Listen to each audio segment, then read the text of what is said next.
I'll just start by saying that my view is that we definitely need nature-based solutions. That has to be a key part of any strategy in thinking about coastal resilience.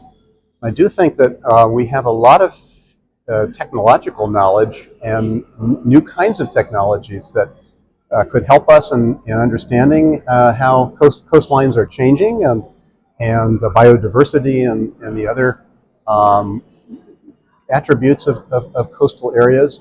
And I think about, for example, the role that most of us play with our phones.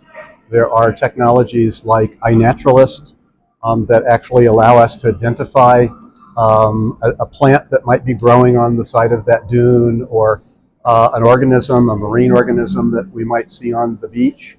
And so from the perspective of cultivating a sense of biophilia, a sense of connection to the nature around us in coastal cities, phones and digital technology can be very powerful.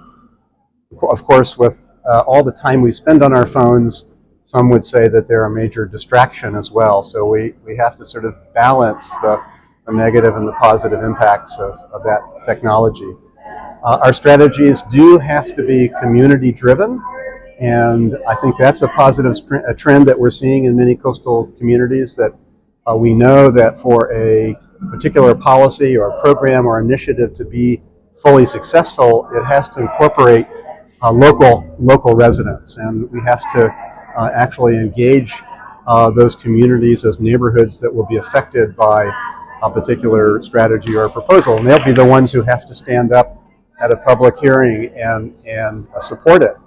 So whether that means installing a living shoreline, or daylighting a stream, bringing nature back to a coastal neighborhood, those things will have to be supported by the local community, and they have to see them as positive things. So ideally, those nature-based solutions at a neighborhood level especially will need to be community-driven or neighborhood. One of the other things that I do is help to run a global network of cities called biophilic cities that builds on this idea of biophilia, which is that we are hardwired to need and want connections to nature. It literally means love of nature.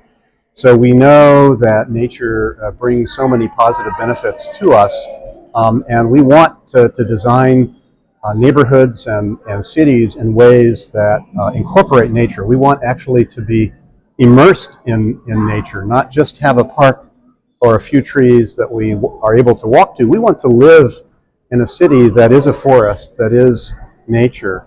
And so nature is a big part of the idea behind this concept of a biophilic city. Many of those cities are coastal cities.